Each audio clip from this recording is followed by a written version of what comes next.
Hello les investisseurs, et faut-il investir sur les banques? Est-ce que c'est intéressant d'investir sur les banques traditionnelles cotées en bourse?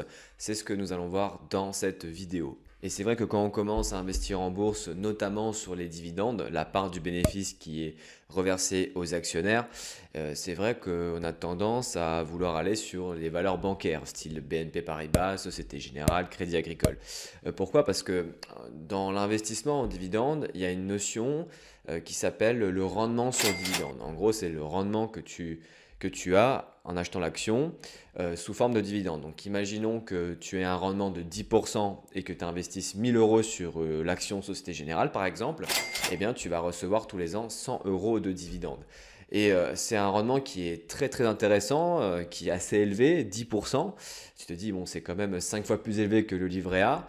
Et si j'arrive à économiser des sommes conséquentes, hein, comme par exemple 50 000 euros, ça me fait 5 000 euros à l'année sur des valeurs comme Société Générale.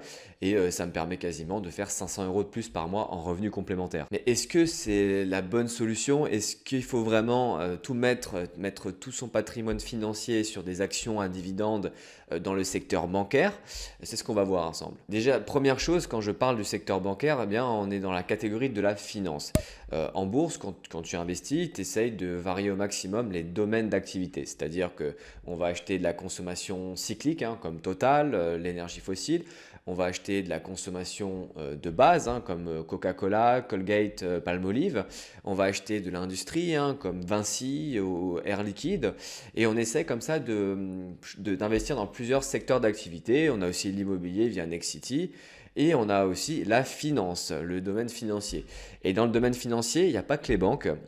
On a par exemple des sociétés spécialisées dans le trading à haute fréquence, hein, comme ABC Arbitrage, dont je viens d'acheter une centaine d'actions. On a aussi des sociétés qui fournissent des services d'introduction en bourse, comme Euronext, hein, qui a acheté des places boursières et qui fait le relais avec les entreprises. Donc les entreprises payent pour échanger leurs actions sur les marchés financiers, donc Euronext. Dans ce secteur de la finance, on a aussi par exemple des émetteurs d'ETF, hein, comme BlackRock, qui est le plus gros émetteur d'ETF au monde. On a aussi des fonds d'investissement spécialisés, hein, comme Berkshire Hathaway, dirigé par Warren Buffett.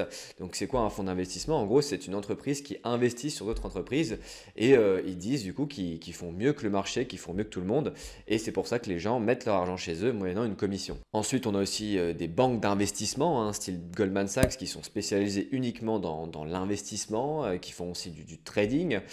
Donc ça a vraiment c'est pas du tout comme les banques qu'on voit au coin de la rue. C'est vraiment des banques qui investissent des montants colossaux sur les marchés financiers et qui revendent aussi des solutions d'investissement type OPCVM et compagnie. Et on a aussi les assurances, hein, style AXA, style CNP Assurance, qui rentrent dans le carré de la finance. Et enfin, on a ces banques traditionnelles donc, qui font aussi partie du secteur de la finance, comme Société Générale, comme Crédit Agricole et comme BNP Paribas. Donc une banque traditionnelle, c'est un système assez hybride, hein, si vous voulez, parce qu'elle mélange toutes les activités qu'on vient d'énoncer avant, sauf les activités style Euronext. Alors je ne suis pas banquier, mais quand vous regardez dans une banque traditionnelle, style BNP Paribas, eh bien on a l'activité commerciale auprès des particuliers, donc il s'agit de faire d'octroi de prêts. On essaie de se rémunérer sur le fait de prêter de l'argent aux particuliers. On a aussi une partie service qui est fortement commissionnée, hein. Donc si on revend des assurances, des responsabilités civiles, on a aussi des forfaits téléphoniques. Et l'autre jour, j'étais dans mon crédit mutuel et je voyais quoi qui vendait des caméras de télésurveillance. On peut aussi louer une trottinette électrique, prendre un téléphone avec un forfait et compagnie. Pour celles et ceux qui veulent investir en bourse, eh bien, la banque propose aussi des solutions comme le PEA et le compte titre. Et pour celles et ceux qui ne veulent pas faire leur choix eux-mêmes, eh bien, ils proposent des fonds d'investissement qu'on appelle OPCVM, FCP et toute la smala. Donc, est-ce que c'est une bonne idée d'investir sur ces banques? Alors déjà, comment est-ce qu'elle se rémunère une banque? Eh bien, une banque, elle se rémunère via l'octroi de prêts.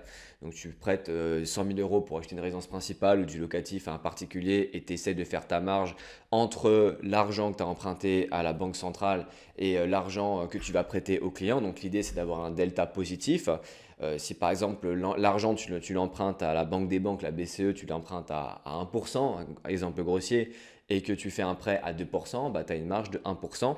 Et c'est une marge aussi qu'on appelle la marge d'intermédiation, j'ai vu avant sur un blog. Ensuite, deuxième activité, ben, c'est tout ce qui est services commissionnés. Donc c'est ce qu'on a vu avant, hein, les forfaits mobiles, on a aussi les cotisations jeunes, cotisations que vous payez tous les mois pour les tenues de compte. D'ailleurs, je ne sais toujours pas à quoi ça sert. Vous avez aussi les différentes assurances, assurance habitation, responsabilité civile.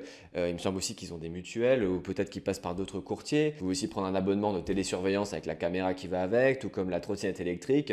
Les services de la banque sont assez diversifiés, on va dire. Et donc le pourcentage que va générer la banque sur la vente de ses services, hein, parce qu'elle n'encaisse pas tout, c'est la commission. C'est l'équivalent de la marge d'intermédiation, mais pour les services qu'elle commercialise. Maintenant qu'on a compris le business model, et j'ai fait beaucoup de recherches quand même pour comprendre un peu la mécanique et ces deux activités, déjà, posons-nous la question du branding. Est-ce qu'une banque a une image de marque?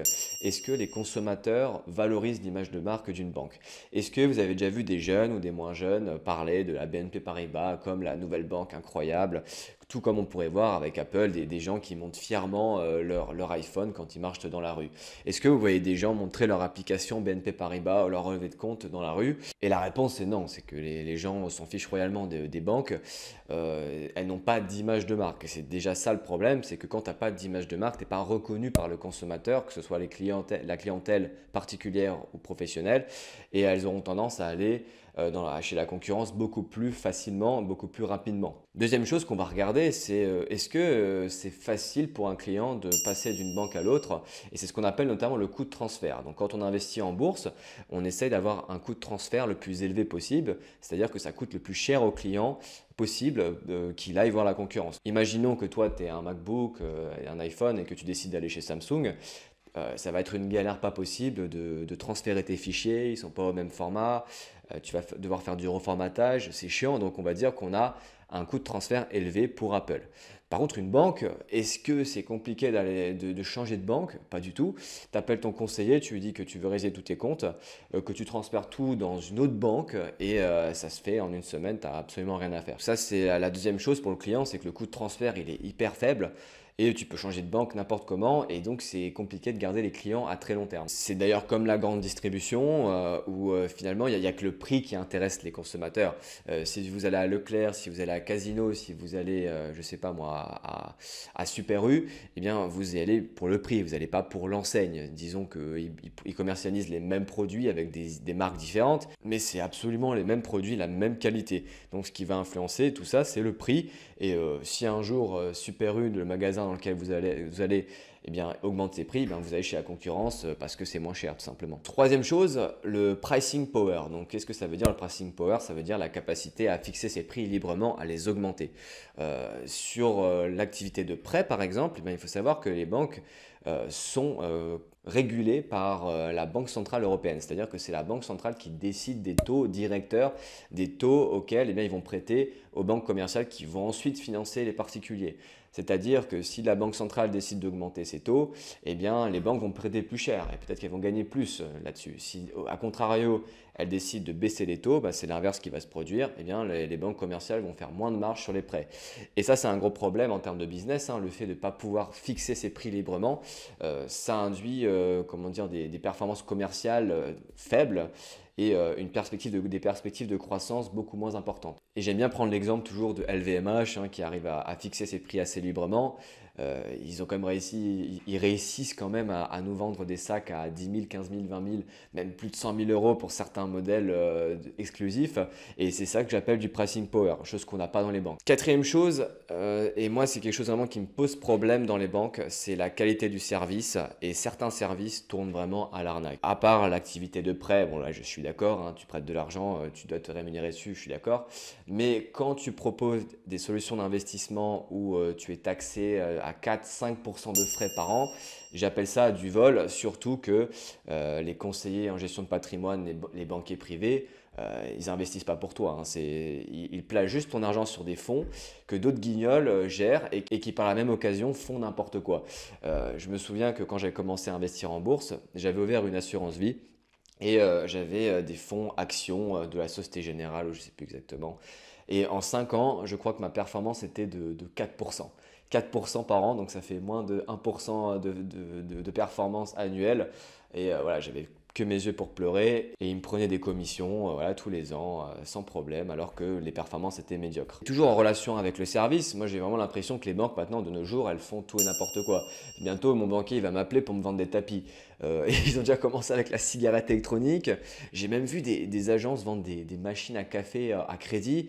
Et quand une banque commence à faire ça, c'est que c'est vraiment compliqué. C'est comme si LVMH, par exemple, commençait à vendre des hachis parmentiers, des lasagnes, et que ça commençait à partir dans tous les sens. Moi ce que je fais, c'est que je vends les actions. Donc tout ce qu'on a évoqué, hein, c'est de l'analyse de marché, c'est l'analyse des services de la banque. Et pour le moment, le bilan est très négatif. Hein. Comme dit, on a une image de marque qui est très très faible, des services plus que moyens, un consommateur qui peut facilement partir du jour au lendemain. Et on a aussi un pricing power inexistant hein, parce que justement les prix sont contrôlés par les hautes instances des institutions financières. Et en tant qu'actionnaire maintenant, est-ce que c'est intéressant de se positionner sur une banque sachant toutes ces choses-là? Alors déjà, il y a une première chose qui m'a marqué, c'est que les indicateurs financiers sont différents. Moi, quand je suis devant l'état financier d'une banque et que je lis un rapport général, je ne comprends absolument rien avec les taux de refinancement, même les marges d'intermédiation. C'est une analyse à part entière et moi je ne comprends pas. Et pour vous donner un exemple, le chiffre d'affaires en banque, ce n'est pas le chiffre d'affaires, c'est le PNB, le produit net bancaire. C'est la différence entre les produits encaissés moins les recettes décaissées. Donc pour analyser la performance d'une banque, moi je trouve ça assez compliqué et il faut limite être du domaine pour comprendre tous ces états financiers. Et comme on essaie de comprendre à chaque fois les investissements qu'on réalise, eh bien moi je trouve personnellement que si on n'est pas formé, il vaut mieux ne pas s'aventurer sur ce genre de terrain. Deuxième chose ensuite, ça concerne le dividende. Le dividende effectivement qui est assez élevé. Là, je suis sur le site Rendement Bourse hein, que je vous conseille vivement parce que c'est gratuit et en plus c'est de la qualité. Sur l'action Société Générale par exemple, eh bien, on a un rendement sur dividende de 7,46% au moment où je tourne. Il faut savoir que les dernières années, quand on a eu des périodes de baisse de taux, le prix des actions bancaires ont chuté et on arrivait parfois à des rendements à 10-12%. Donc c'est plutôt intéressant sur le papier. Sauf que quand on regarde l'historique des dividendes, notamment Société Générale, en 2000, on voit qu'ils versaient un dividende de 9,30 € par action et en 2021, on n'était plus qu'à 55 centimes. On peut aussi voir qu'il y a eu différentes coupures de dividendes entre 2011 et 2014 et aussi en 2020 quand il y a eu le confinement. Donc tout ça, c'est des choses qui rentrent en compte et on a exactement les mêmes phénomènes sur Crédit Agricole et BNP Paribas. Sur Crédit Agricole, par exemple, on est sur un rendement à 11%, même presque 12%. Et en termes de régularité du dividende, hein, on peut voir sur le graphique que ça fait les montagnes russes, il n'y a pas vraiment de cohérence là-dedans. On était en 2008 à 1,15 €. En 2015, on est descendu à 33 centimes. Donc ça a été splitté énormément. Donc tu perds énormément de revenus hein, si tu investis là-dessus. Si on regarde aussi BNP Paribas, on se dit peut-être qu'il y a une banque qui sauve les meubles. BNP Paribas, c'est la moins pire, on va dire. Mais on peut aussi voir sur le graphique, on a des augmentations, des baisses, des baisses. D'une année à l'autre, on peut perdre 40% de ses revenus si on n'investit que là-dessus. Par exemple, en 2008, on était à 3,35 € en termes de dividende par action. Et en 2009, on n'était plus qu'à 1. Donc le dividende, il a été divisé par 3. Donc en conclusion, est-ce qu'on investit sur les valeurs bancaires ou pas? Sachez que je ne suis pas conseiller financier et ce que je vais dire, ça ne concerne que moi, c'est mon avis. Mais moi en tout cas, je ne mettrai pas un seul euro sur les valeurs bancaires parce que déjà en termes de business, eh bien, je trouve que c'est un business qui s'érode, qui devient obsolète. On a des ratios financiers compliqués à analyser, un dividende qui est très peu stable. Et surtout, c'est un secteur qui a déjà failli s'écrouler, qui devait d'ailleurs s'écrouler en 2008 lors de la crise des subprimes. C'est comme si je te disais que j'allais investir sur un bateau avec des fuites. Je me dis non, le truc, il y a des fuites, il va couler. Donc je ne vais pas investir dessus, non merci. Donc voilà, c'était mon avis sur les valeurs bancaires. Dites-moi dans les commentaires ce que vous pensez des actions bancaires, si vous en avez en portefeuille. Comme dit, on est là pour échanger. Il y a des personnes qui seront pour ce que je dis, des personnes contre. Donc, échangez dans les commentaires, dites-moi ce que vous en pensez. Et je fais la petite minute promotion. C'est que si vous voulez commencer à investir, à savoir repérer vos actions parfaitement, analyser financièrement bien diversifier votre portefeuille et avoir vraiment la technique pour générer des performances excellentes à long terme, eh bien vous avez la formation que je propose sur Go Investissement. C'est une seule formation. Il y a 11 heures de formation et un suivi derrière, c'est-à-dire qu'on s'appelle après votre formation, on voit ensemble ce que vous avez compris, ce que vous n'avez pas compris, on fait le point et ensuite je vous aide dans votre stratégie en fonction de vos besoins. Et le suivi, il est vraiment sur le long terme. Donc là, par exemple, j'ai des personnes que j'avais il y a 2 ans qui ont rejoint le programme il y a 2 ans.